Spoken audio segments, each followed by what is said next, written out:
আজকে বানাচ্ছি কুমড়ো আলু সজনে ডাঁটার তরকারি।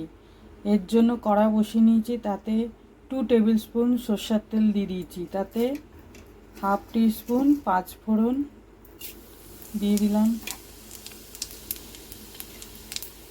তারপর একটা বড় সাইজের পেঁয়াজ কুচি রেখেছি দিয়ে দিলাম,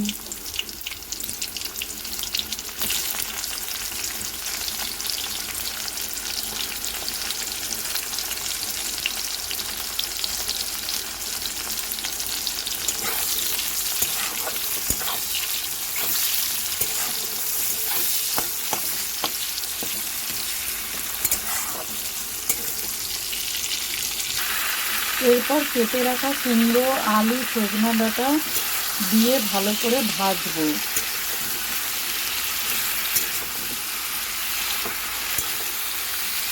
হাফ টিস্পুনের মতন হলুদ দিয়ে দেবো।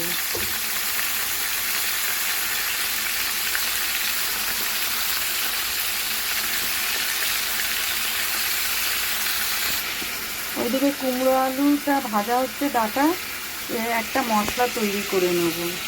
তার জন্য একটা বাটি নিয়ে নিলাম, 1 টিস্পুন জিরের গুঁড়ো,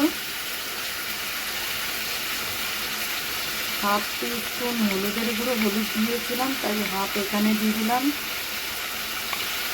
আচ্ছা, ঝাল আপনারা আপনাদের স্বাদ অনুযায়ী দেবেন, আমি হাফ টিস্পুনের মতন দিলাম।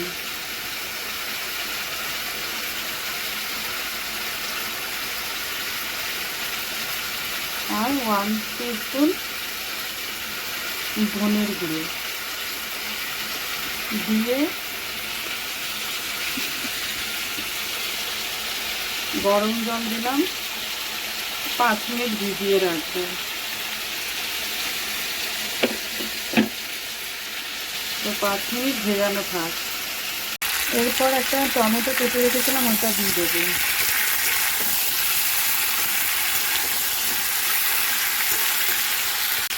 পাঁচ মিনিট ডাঁটা আলু কুমড়ো ভেজে নিচ্ছি। এরপর যে জিরে লঙ্কার গুঁড়ো হলুদ গুঁড়ো কেটে গুলে রেখে দিয়েছিলাম গরম জলে, এটা দিয়ে দিলাম।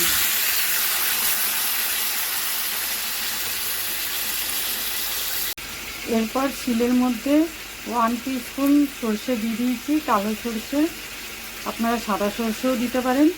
বেটে নেব এটাকে। এরপর স্বাদ অনুযায়ী নুন দিতে হবে।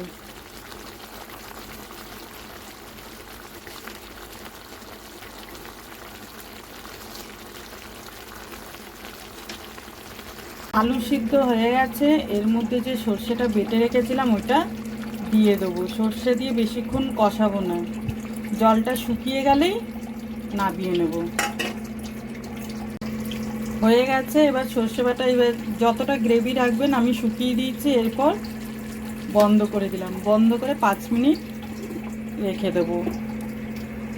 এইভাবে আপনারা সজনে আলু আর কুমড়ো দিয়ে তরকারি খেয়ে দেখবেন, গরম গরম ভাতের সাথে খুব ভালো লাগে খেতে।